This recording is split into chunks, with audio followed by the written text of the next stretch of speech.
예, 안녕하십니까. 군산대 국정물류학과 학생 여러분, 저는 비욘드엑스 김철민이라고 합니다. 방구석 물류 시즌2, 지난해 저를 보신 분들도 계신지 모르겠습니다만 방구석 물류 시즌1을 기획하고 만들었던 여러분 선배들이 잘 아시는 비욘드엑스 김철민입니다.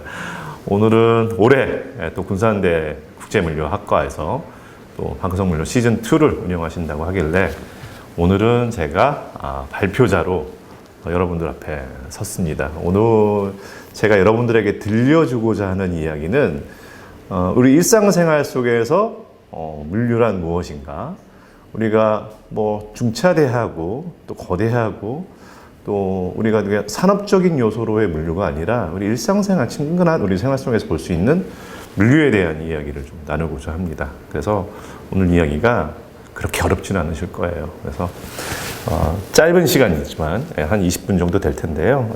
제가 들려드리는 이야기를 통해서 여러분들 일상 속에서 물류가 이렇게 보편하고 우리 일상 속에도 친숙한 그런 서비스가 되고 있다는 걸 좀 느끼셨으면 좋겠다는 생각이 듭니다. 저는 좀 소개를 해드리면은요, 비욘드엑스의 현재 대표이기도 하고요. 비욘드엑스는 어떤 데냐?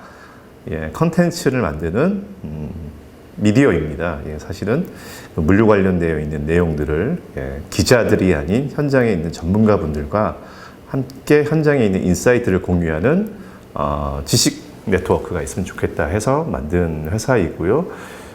여러분들이 저희 사이트를 통해서 들어오시면 제법 읽을 만한 내용들이 많이 있을 겁니다. 그리고 남는 시간을 이용해서 예천대학교 창업을 하고 있는 학생들의 멘토링을 하고 있고요. 또 그분들과 수업도 함께하는 창업혁신 교수로 활동을 하고 있고요. 전에는 CLO라는 물류 전문 미디어에 편집장을 했었고요. 또 한진, 주식회사 한진, 여러분들이 아시기에는 이제 주한진, 한진 택배 정도일 텐데요. 회사에서 경영기획실 근무도 했었고, 또 그 전에는 소개가 길네요. 산업부 기자도 활동을 했습니다. 이렇게 한 19년 넘게 물류 쪽 관련 일을 하다 보니까 그 역할 쓰임새 때문에 또 대통령 직속 4차 산업혁명위원회 위원으로 활동을 하고 있고, 국토부, 해수부, 과기부 이런 산업부처에서도 물류에 대한 관심이 있어서 그쪽에서도 물류 전문위원을 활동을 하고 있습니다. 여기 보시면 사진이 하나 있는데, 제가 지난 5월에 쓴 책이거든요. 네카쿠베 경제학. 사실 오늘 발표 내용이 그 내용, 책에 나와 있는 내용들일 겁니다. 그래서 여러분들이 기회가 되신다면 이 책을 한번 읽어보시면 오늘 다 못다한 이야기들을 또 궁금한 게 있거나 혹은 호기심이 있는 분들은 한번 살펴보시면 도움이 되지 않을까 생각을 했습니다. 그리고 오늘 첫 번째 이야기인데요. 라이프 플랫폼 시대에 돈 버는 기업들은 무엇을 바꾸고 있는가? 용어가 좀 생소하죠. 대한민국에서 가장 빠르게 하는 변화하는 기업들의 이야기인데요. 그 사진을 보시면 아시겠지만 뒤에 이제 쿠팡이 미국 나스닥에 상장했을 때 그 깃발이 걸려 있는 모습을 보실 수 있습니다. 이게 무슨 물류하고 무슨 상관이 있느냐? 여기 사진을 보시면 이 쿠팡이 내건 캐치프레이즈가 되게 눈에 들어옵니다. The future of commerce, 커머스의 미래. 쿠팡은 결국 미국의 100조 원대 기업 가치를 인정받으면서 나스닥에 상장을 했지요. 그때 상장의 주요 요인이 쿠팡의 물류 경쟁력이었습니다. 이 얘기는 좀 지나가서 이 얘기를 할게요. 우선은 라이프 플랫폼이란 무엇인가에 대해서 좀 알아봐야 될 것 같은데요. 여러분들이 생각하시기에 라이브 플랫폼, 용어가 생소할 수 있습니다. 물론 물류를 전공하고 계시기 때문에 물류 안에서도 사용되는 단어들도 좀 생소하실 때가 많이 있으실 텐데요. 근데 쉽게 생각을 좀 돕고자 어떤 분들이 이런 이야기에 대한 정의를 하셨는지를 한번 보시죠. 이태리의 루시아나 플로디 철학자는 그냥 온라인과 오프라인 일상적인 생활에 삶의 차이가 좀 희미해지는 경계, 이런 것들이 없어지는 거, 이렇게 이야기를 했습니다. 라이프 플랫폼. 좀 어렵죠?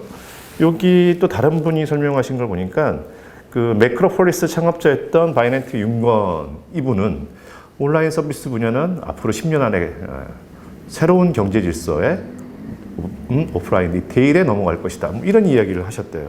이분이 쓰신 책도 있는데 여러분 기회가 되신다면 온라인 쇼핑에 정말 이 책도 한번 읽어보셨으면 좋겠습니다. 뭐 여러분들 사진 보시면 잘 아시겠지만 알리바바의 마인 회장은 신유통이라는 단어를 내고 오면서 이 얘기를 했어요. 순수한 정자상 거래의 시대는 끝났다. 밸류체인 전반에 온 오프라인 관련된 물류 데이터를 통합하는 신유통 자리가 나타날 것이다 라고 얘기했는데 이 얘기냐 뭐냐면은 여러분들의 생활 속에 물건을 구매하는 행위들이 온라인인지 오프라인인지 크게 중요하지 않는 그 포인트에서 소비자가 오프라인에서 만족했던 그 부분을 온라인이나 물류 서비스에서 어떻게 최적화할 것인가에 대한 아젠다를 담고 있다라고 보시면 될 것 같습니다. 그래서 저는 그냥 이렇게 생각을 해요. 앞서 이렇게 꽤 유명하신 세 분이 라이프 플랫폼에 대한 정의를 해주셨는데 제가 보는 라이프 플랫폼은 그냥 그런 것 같아요. 여러분들의 스마트폰 속에 들어있는 많은 어플들이 있을 겁니다. 그 중에는 네이버 어플도 있을 테고 쿠팡 어플도 있을 테고 카카오도 있을 테이고 배달의 민족, 우리 배고플 때 음식 배달 시켜 먹어야 되잖아요. 그리고 뭐 신선식품이 필요하다, 뭐 마켓컬리, 또 여러분들 중고거래 잘 활성화하실 때 당근마켓, 또 여러분들 패션, 옷을 사고 싶다, 무신사, 또 여러분들이 집에 있는 인테리어나 가구를 좀 바꾸고 싶다면 오늘의 집을 찾는 것처럼 이 네카쿠베 마당모, 여러분들의 스마트폰에 한 서너 개 정도는 깔려있는 이 어플들이 저는 라이프 플랫폼 서비스를 제공하는 기업들이다라고 생각을 합니다. 그러면 좀 용어가 좀 쉽게 이해가 되셨는지 모르겠습니다. 이게 왜 중요하냐? 여러분들이 일상생활 한번 살펴보세요. 여러분들이 물건을 매장 가서 살 때가 많은지 아니면 온라인을 통해서 구매를 할지, 여러분들이 뭐 노트북이라든가 PC를 통해서 물건을 사는 것보다는 지금 당장 호주머니에 있는 테이블에 있는 스마트폰을 통해서 물건을 사는 행위가 훨씬 더 많다라는 걸 느끼시게 될 거예요. 그러니까 습관적인 거죠. 모바일을 통해서 물건을 사거나 또 내가 읽고 싶은 콘텐츠를 본다거나 혹은 TV보다는 유튜브를 많이 활용하듯이 그런 관점에서 보면 이 소비의 영역이 온라인으로 되게 많이 넘어와 있다는 부분입니다. 여러분들이 보시면 되겠지만 지난해 이커머스 시장이 국내 한 155조에서 161조 정도 됐는데 올해 예상은 한 200조 원 정도 하고 있습니다. 이 얘기는 무엇이냐? 이커머스 시장의 성장 속도가 엄청나게 빨라지고 있다. 물론 여러분들이 경험하셨다시피 지난해부터 코로나와 함께 비대면 경제가 활성화되고 있다, 온라인 시장이 활성화되고 있다는 내용들을 너무 잘 알고 계실 거예요. 학교를 안 가고 온라인으로 수업을 받고 계시는 지금의 모습처럼 저희들이 물리적으로 또 이 바이러스 감염에 대한 두려움 이런 것들 때문에 활동이 많이 제한되고 있는 거죠. 그렇다 보니 집에서 소비하는 시간이 늘게 되고 집에서 활동하는 시간이 늘게 되고 근무하는 시간 또 학습하는 시간이 늘게 되면서 주로 소비의 중심이 모바일로 이루어지고 있다. 그러나 어디에서든 어떤 플랫폼을 이용하든 그 물건은 오프라인 우리 집을 오기 위해서 택배나 혹은 빠른 배송 여러 가지 채널들을 통해서 물건을 받을 수밖에 없다. 이 포인트에서 보신다면 그러면 온라인 시장이 활성화되면 활성화될수록 물류의 역할이 매우 중요해지겠구나를 아시게 될 겁니다. 이해 충분히 되셨을 거라 생각합니다. 여기 저희 이렇게 소개 자료에 나와 있는 숫자들은 여러분들이 한번 참고하셔서 천천히 한번 읽어보셨으면 좋겠습니다. 그러다 보니까 여러분들이 뭐 잘 이용하고 계시는 쿠팡이라든가 또 네이버 스마트 스토어라든가 혹은 쿠팡 11번가 뭐 여러분들이 뭐 주로 이용하는 커머스 플랫폼들이 꽤 많을 거예요. 근데 최근에는 제조업이 직접 커머스 사업에 진출하는 경향이 있습니다. 대표적인 사례가 저희가 나이키 사례를 꼽는데 아마 나이키닷컴의 회원이신 분들은 아마 잘 아실 거예요. 나이키가 아마존에서 판매하는 전략을 빼서 독자적으로 진출하게 됩니다. 그러면서 하루 만에 배송해주는 서비스를 런칭을 하고 있어요. 아마 이 부분 서비스를 이용하시는 분들도 나이키가 직접 배송을 한다? 궁금증을 한번 가져보시고 그 서비스에 대해서 호기심을 가져보는 포인트가 좀 되었으면 좋겠다는 생각이 듭니다.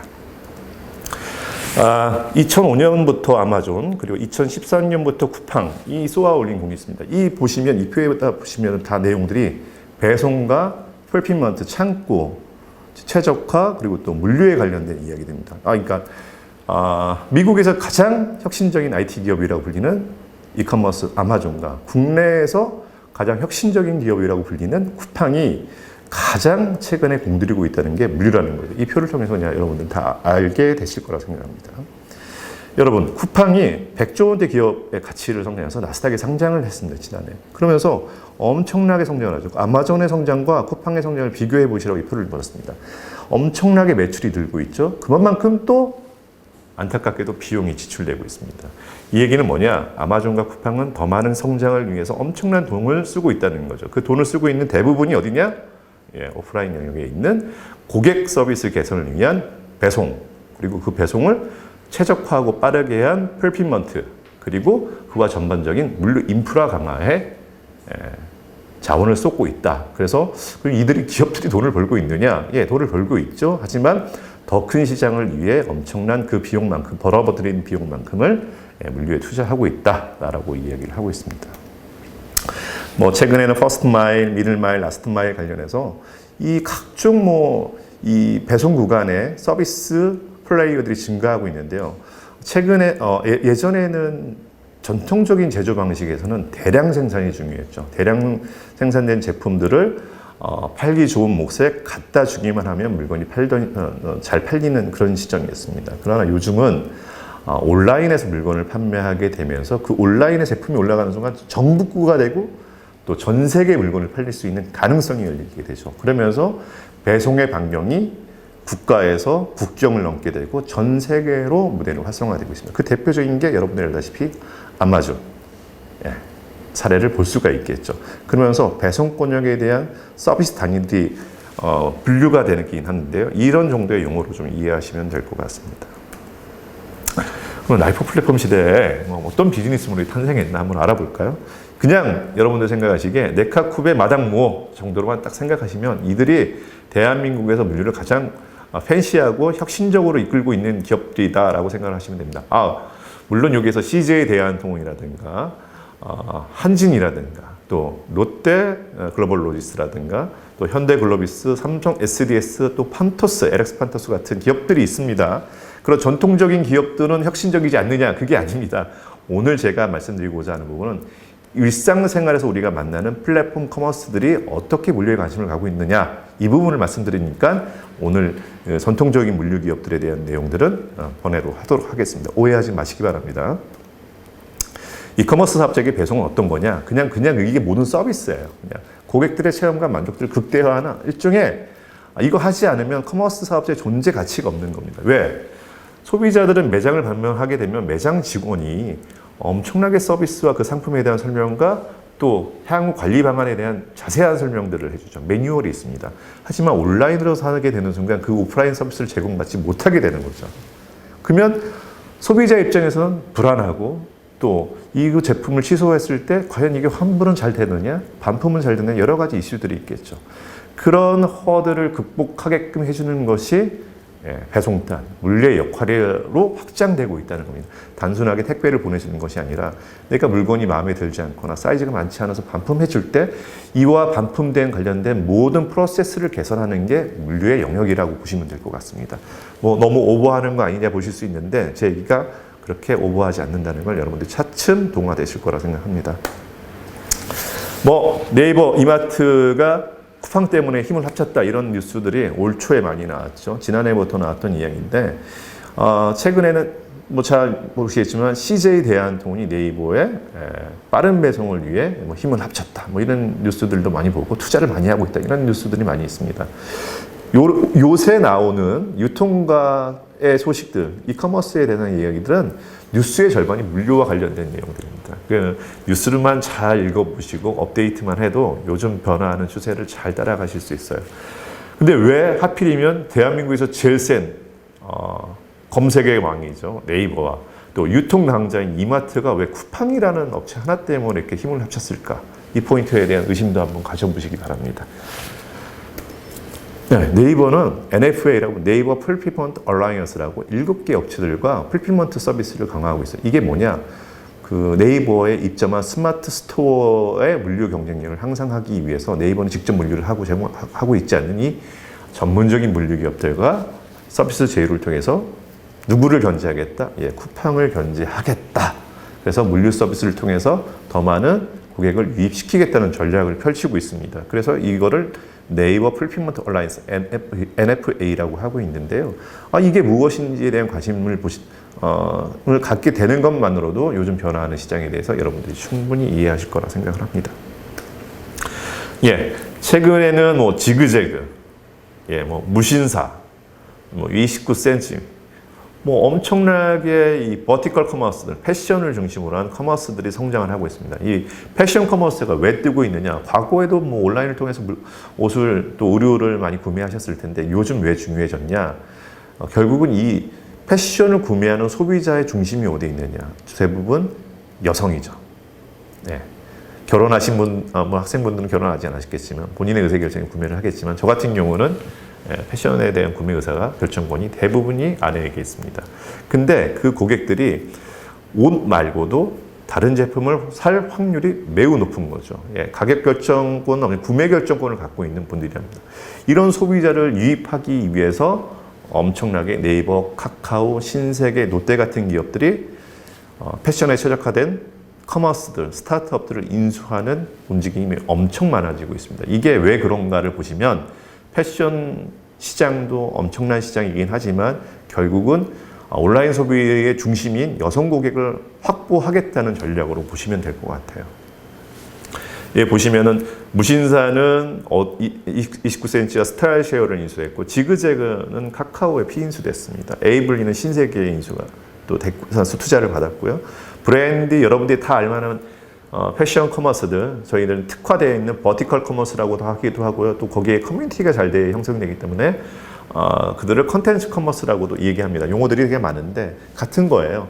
그런 기업들이 왜 주목받고 있느냐? 소비자들에게 있어서 제공할 수 있는 브랜드도 좋지만 이들이 잘하고 있는 서비스 영역 중에 배송단도 있다는 거죠. 물류 비용이 증가할 수밖에 없습니다. 그렇기 때문에 매출도 올라가기 때문에 당연히 올라가는 거죠. 양날의 검인데 중요한 건 무료 배송과 무료 반품을 잘 하지 않으면 소비자들이 외면하기 때문입니다. 왜 외면을 하느냐? 여러분 다른 제품에 비해서 패션은 여러분들이 신어보고 입어봐야 사이즈가 잘 맞는지 뭐 피트감이 잘 산다거나 이런 것들을 체험을 해봐야 되는 거죠. 매장에서는 입어보고 느낄 수 있지만 온라인은 집에서 느끼셔야 되잖아요. 마음에 안 들면 무조건 반품을 해야 됩니다. 아마도 제가 알기로는 커머스에서 판매되는 상품 카테고리 중에 반품이 제일 많은 영역이 패션일 겁니다. 그리고 SKU라고 하죠. 상품 사이즈 종류별로도 제일 재고가 많은 것이 또 패션이기도 합니다. 그러면 그 얘기는 뭐예요? 예, 물류하기가 가장 까다로운 품목이라고 보시면 됩니다. 그래서 패션을 잘 다루는 물류업체가 물류 역량이 좋다라고 평가하셔도 좋을 것 같습니다. 그랬던 방식이 최근에 이 배송, 물류에 대한 서비스들이 강화되면서 기존에 있는 택배 방식으로는 뭐 한계점이 보이는 거죠. 예, 택배는 이길 배송이죠. 근데 내가 원하는 시간에 나는 지금 오늘 당장 받고 싶고 또 내가 지나가다 물건을 픽업할 수도 있었으면 좋겠는데 획일적인 서비스를 제공하다 보니까 소비자의 물류를 통한 경험이 차별화 요인이 없었습니다. 그러다 보니까 최근에 등장하는 게 뭐죠? 예, 주유소의 픽업 센터를 통해서 물건을 받는 것도 있고요. 또 내가 주문을 하게 되면 여러분 음식 배달 같은 경우 뭐 5분 만에 배송하겠다, 30분 만에 배송하겠다, 1시간 만에 배송하겠다는 그런 사업자들도 있죠. 뭐 물품을 살 때는 비마트가 있을 터이고요. 쿠팡 이츠도 여러분들이 잘 아실 거라고 생각합니다. 근데 그런 서비스 사업자들은 커머스를 할 때 기존에 있는 택배 방식을 이용할 수가 없어요. 그래서 허브앤스포크 방식은 좀 옛날 방식이 아니냐, 택배에 최적화되어 있는 거 아니냐. 지금은 소비자한테 다이렉트로 갈 수 있는 P2P 방식이 뜨고 있는데요. 이 포인트에서 마이크로 풀필먼트 센터, 도심 내 작은 물류 센터들이 증가하는 요인들도 있습니다. 이런 다양한 배송 방식이 늘어나는 이유는 상품 유형, 배송 유형, 택배의 한계, 이런 세 가지 측면에서 볼 수 있는데 여러분들 보시면 신선식품 배송으로 알고 있는 새벽 배송, 마켓컬리 같은 경우는 밤 11시 내가 잠들기 전까지 주문을 하면 그 다음날 새벽에 내 문 앞에 와 있습니다. 이런 서비스는 기존의 택배 회사들이 제공하지 않았던 서비스들이죠. 택배는 물론 무조건 낮에 와야 되는데 이게 새벽에 온다. 다른 관점으로 이 시장을 새롭게 해석한 부분이 이 새벽 배송 시장이라고 보시면 될 것 같습니다. 뭐 최근에 이제 뉴욕 타임스의 그 야쿠르트 아줌마가 끌고 다니는 전동 카트 이 코코에 대한 설명이 나왔는데 되게 좋은 포인트로 설명을 해줬어요. 되게 고객 친화적이고 또 동네 상권의 최적화를 잘 알고 있는 이분들이 라스트 마일 딜리버리의 새로운 별로 뜰 수도 있다라고 하는 그런 미들텍트 관점으로 이분들이 보고 있는데 재미있는 포인트는 한국 야쿠르트 HY 이름으로 바뀌었죠. 이 회사가 최근에 회사 내 야쿠르트 제조만 하는 게 아니라 모빌리티 사업부를 만들었습니다. 이 포인트는 이 사람들이 왜 모빌리티 사업부를 만들었지? 모빌리티라고 하는 건 여러분들이 보시기에 이동과 관련되어 있는 부분인데 네, 맞습니다. 야쿠르트는 자사의 제품도 판매하지만 다른 회사의 제품들도 신선식품의 영역을 배송해주고 물류를 관리하는 서비스까지 제공하겠다. 이 부분을 모빌리티 영역, 로봇과 자동화 영역에서 관점을 풀어보겠다. 이렇게 갖고 있는 겁니다. 여러분들 취업할 회사가 하나 더 늘었습니다. 야쿠르트에 취업할 수도 있는 겁니다. 예, 최근에 제 책에도 언급이 됐었는데 책이 나오고 한 달 있다가 카카오가 엄청난 서비스를 물류와 관련된 서비스를 선언을 했습니다. 바로 퀵하고 택배입니다. 제가 이 책을 쓰기 전에는 카카오 모빌리티에서 퀵과 택배 서비스를 어플에서 찾아볼 수가 없어요. 근데 여러분들 어플 켜보시면 아시겠지만 여기에선 택시 기사 호출하는 여러분들 뭐 대리 기사님을 이용해 보신 서비스를 이용해 주실 경험은 별로 없으셨을 텐데 이 서비스를 스마트폰으로 호출할 수 있다. 엄청나게 편하죠. 여러분들이 디지털 익스피리언스, 내가 모바일을 통해서 느꼈던 서비스 편의성이 그대로 물류시장, 화물 운송에서도 가능해진다. 그러면서 제가 보기에는 앞으로 카카오 모빌리티는 해외 특성이나 포워더 견적과 관련되어 있는 플랫폼 서비스까지 제공할 수 있겠다. 이미 카카오 모빌리티는 화물 운송 주선면을 획득했고요. 자체적으로 화물 운송 사업을 진출할 계획도 갖고 있습니다.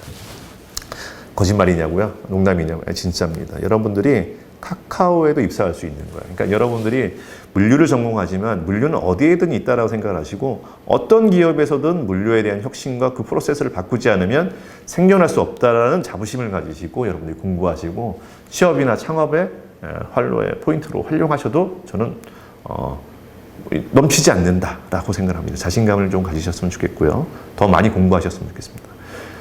결국은 위드푸드나 저희가 이 감염 시대에 계속 이 시장이 온라인 시장을 축발하게 할 것이냐 뭐 이런 고민들이 있죠. 뭐 이제 코로나가 종식이 되거나 뭐 종식이 완전 종식이 될 수는 없으나 여러분들이 이제 백신을 다 접종을 하시게 되고 일상으로 복귀가 되면 그럼 온라인 시장은 오프라인으로 다시 넘어가느냐? 저는 좀 다르게 생각하는데 여러분들은 어떻게 생각하실지 모르겠지만 한번 소비자의 습관, 패턴이 바뀌면은 다시 원대 복귀하기가 쉽지 않습니다. 물론 여러분들이 코로나 때문에 지쳐서 여행도 못 가고 그리고 학교 수업도 지금 친구들을 못 만나고 하는 부분에 향수가 있고 그런 부분에 답답한 부분이 있겠지만 내가 일상적으로 온라인 소비가 나에게 최적화되어 있고 그게 가장 편리한 방법이라면 체득한 순간 여러분들이 더 이상 오프라인으로의 전환은 되지 않을 가능성이 전 더 높다고 생각합니다. 그리고 코로나가 아니었더라도 이커머스의 성장은 계속 성장 중이었습니다. 이런 포인트에서도 여러분들이 이 온라인 시장은 앞으로도 온디맨드, O2O, O4 같은 개념으로 확장 더 진화될 것이다. 여러분 생각해 보세요. 요즘 메타버스라는 이야기가 나옵니다. 메타, 유니버스와 관련되어 있는 부분인데요. 가상 공간에서 여러분들이 쇼핑을 할 수 있고 회의도 할 수 있고 또 교육도 받을 수 있습니다. 근데 커머스 측면에서 메타버스를 한번 보시죠. 여러분들이 내가 집에 있는데 나의 아바타를 통해서 롯데백화점이라든가 신세계 혹은 유니클로, 자라 같은 매장을 여러분들이 다니실 수가 있어요. 그러면서 내 아바타가 실제 쇼핑하는 경험을 그대로 가상 공간에서 느낄 수 있게 됩니다. 그러면서 물건을 구매하게 되고 그 구매한 물건들은 어떻게 되는 거죠? 내가 필요한 시간에 내가 원하는 장소에 오게 되는 겁니다. 여전히 그러면 상품은 여러분의 쇼핑은 온라인에 있지만 상품은 어디를 통해서 오게 되죠? 오프라인을 통해서 올 수밖에 없다는 겁니다. 그렇기 때문에 물류의 역할과 서비스 차별화가 계속 증가하고 활성화되고 발전할 것이다. 이 부분은 여러분들이 명확하게 아셨으면 좋겠습니다. 아마존은요, 뉴욕에 엄청나게 비싼 땅이잖아요. 맨하튼 중심 하부에 풀필먼트 센터를 올해 6개나 지었습니다. 정말 사람도 거주하기 힘들 정도로 비싼 땅에 물건을 보관한 풀필먼트 센터를 지었을까? 이 미친 애들 아닌가? 이렇게 보실 수 있는데 다 이유가 있죠. 왜? 온라인 소비의 80% 이상이 도심에서 이루어집니다.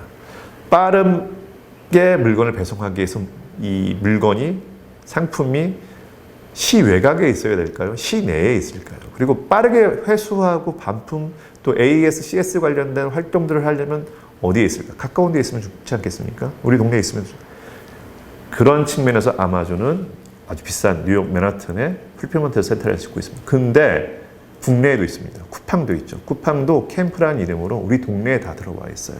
이들의 전략은 빠른 배송, 소비자들이 감동할 수 있는 포인트를 확보하기 위한 존으로 생각하시면 될 것 같습니다. 그러면 물류하면 계속 돈 쓰는 거 돈을 못 버는 겁니까? 라고 보실 수 있는데 여러분 생각해 보세요. 물류비는 나가지만 소비자들 소비는 늘어나게 되는 겁니다. 그런 기업들은 그런 측면에서 더 많은 소비를 유입시키고 재구매를 발생시키면서 더 스케일업을 하게 되는 거죠. 그로서리라는 전략은 그렇게 되는 겁니다. 그런 측면에서 여러분들은 물류는 비용을 분명히 쓰고 있고 또 비용을 최적화하는 요인도 있지만 오히려 매출을 발생시키는 요인도 될 수 있겠구나라는 생각을 하시게 되면 물류에 대한 관점이 다르게 보일 수도 있겠죠. 예, 최근에는 오늘의 질 같이 그 가구와 리빙을 주로 판매하는 버티컬 커머스들도 물류 사업에 직접 진출을 합니다. 왜냐? 가구 배송은 부피가 크고 택배사들이 잘 안 받아줘요. 그런데 이 가구 배송을 내 집까지 올 수 있으면 내가 뭐 부피가 너무 커서 혼자 택배 아저씨들이 이걸 다 짊고 올 수는 없거든요. 가구 배송은 2명이 움직이는 게 원칙입니다. 그래서 이런 부피가 크고 무거운 제품들을 전문적으로 배송해주고 설치해줄 수 있는 물류 서비스가 등장하게 되는 거죠. 저희는 이걸 특화된 설치 물류라고 하는데요. 이 설치 물류에 대한 니즈는 굉장히 많아요. 가구뿐만 아니라 가전도 있을 수 있습니다. 여러분, 이런 영역이 차별화된 특화 배송 영역으로 성장 중에 있고 이런 서비스를 제공하려고 하는 라스트 마일이 많이 등장하고 있다는 측면에서는 여러분들이 앞으로 하실 일들이 엄청 많아진다는 겁니다. 그래서 직업이나 취업이나 창업을 준비하실 때 여러 가지 카테고리에서 내가 일상생활에서 느끼는 페인 포인트, 불편한 점들, 개선해야 될 점들이 비즈니스적 관점이 될 수 있다는 걸 늘 생각하시고 여러분들이 그 부분에 대해서도 챌린지, 도전을 꼭 하셨으면 좋겠다는 생각이 듭니다. 네이버, 저희 대한민국을 대표하는 IT 기업 카카오와 쌍두마차이죠. 근데 이런 네이버가 가장 요새 공들이고 있는 데가 물류입니다. 물류는 이 세 가지 키워드가 있어요. 네이버에 대해서는 MFC, CBC, SCF 이 세 가지만 기억하시면 됩니다. 마이크로 풀필먼트, 아까 말씀드린 NFA겠죠. CBC는 좀 다른 얘기인데 크로스보더 이커머스. 네이버 기사 검색을 하시면은 동대문 패션 사업자들의 물류 경쟁력 강화를 위해서 CBC 사업을 강화하겠다. 풀필먼트 서비스 강화하겠다. 이런 뉴스를 보시게 될 거예요. 왜 네이버가 동대문 패션 사업들을 활성화시키려고 물류에 투자하고 있는지 이 이유에 대한 그냥 뉴스를 읽을 때 단순하게 받아들이지 마시고 의심을 한 번씩 해주시기 바랍니다. 그러면서 물류는 네이버 파이낸스가 있어요. 금융회사도 갖고 있습니다. 여기에 물류와 관련되어 있는 대금 결제부터 배송, 보관, 화물이 움직이는 모든 단계 결제 서비스, 금융 서비스도 제공한다. 서플라이 체인 파이낸스라고 하죠. 공급망 금융이라고 하는데 여기에 개입을 하겠다라는 네이버의 크나큰 전략이 있습니다. 여기 보시면 크로스보더 이커머스, 우리 국경 간 이커머스라고 하기도 하고 해외 전자상거래로 이해합시다. 가장 어려운 게 결제와 배송 문제예요. 이것 때문에 안 하려고 하는 건데 지금 이 문제를 해결하겠다고 네이버가 나선 거죠. 여러분들의 입장에서는 네이버를 통해서 아마존 서비스를 경험하는 순간이 멀지 않았다. 이미 11번가가 우주 서비스를 정기 구독 서비스를 선보였죠. 이와 똑같은 맥락으로 진화되고 있는 겁니다. 커머스 사업자들은 물건을 온라인에 올리는 순간 전국구가 되고요. 전 세계 글로벌화 된다는 점을 잊지 않으셨으면 좋겠습니다. 크로스보더 시장이 이렇게 크고 있느냐 이 표를 통해서 보실 수 있는데요. 여러분들 참고하시라고 제가 올려놨습니다. 제가 이렇게 속도감 있게 갔는데 여러분들 정신 없으실 것 같은데요. 제가 오늘 얘기하고자 하는 메시지는 이제부터입니다. 자, 꼭 택배 차량으로만 화물을 배송해야 될까요? 저는 그렇게 생각 안 합니다. 법적으로 문제가 있으면 택시나 버스나 지하철 혹은 저희들의 전동 킥보드라든가 전기 자전거, 공유 렌탈을 통해서도 일반인들이 배송으로 참여할 수 있겠죠. 그게 깨지고 있습니다. 그게 뭐죠? 생활물류법이 바뀌고 있고요. 일반인 배송도 활성화되는 포인트라고 합니다. 여러분들은 단순하게 택배사들만 물건을 이동하는 것이 아니다. 우리 자신도 택배 배송사원처럼 물건을 배송할 수 있는 역할을 가질 수 있는 거죠. 그리고 저는 차가 없어요. 차가 없어서 못. 여러분 밖에 나가시면 전동 킥보드 많고요. 전기 자전거 많이 있습니다. 그리고 공유 렌터카도 있죠. 이런 차량들을 이용해서 여러분들이 부가적인 수익 모델을 창출할 수도 있는 겁니다. 뭐 회를 온라인으로 구매해서 먹는다는 거는 여러분 상상해 보셨나요? 근데 불과 2년 사이에 이 수산물 시장이 온라인으로 엄청나게 변하겠습니다. 저도 예전에 노량진 수산시장에서 단골집이 있으면 사장님이 이거 몇만 원짜리 좀 주세요 라고 하면은 퀵 서비스 아저씨 갖다 줬어요. 근데 물품을 사게 하는 획값 따로 배송비 따로 했는데 최근에는 이거를 일치시켜 버리는 거죠. 예. 소비자 입장에서는 내가 수산시장에 가서 비린내 나는데 가기 싫은데 갔는데 뭐 호객 행위를 하시는 상인 때문에 내가 가기가 싫었는데 하는 그런 번거로움 없이 회를 집에서 온라인으로 시켜 먹을 수 있는. 여러분 쿠팡이나 배민의 메뉴 중에 이 횟감 수산물 메뉴가 많이 올라오는 것들도 여러분들이 재밌게 보시면 됩니다. 근데 여러분들 뭐 회를 좋아하시는지 잘 모르겠습니다만 요즘같이 집에서 재택이라든가 집에 있는 시간에 혼술을 하고 싶을 때 회만한 안주가 없겠죠. 제 생각입니다.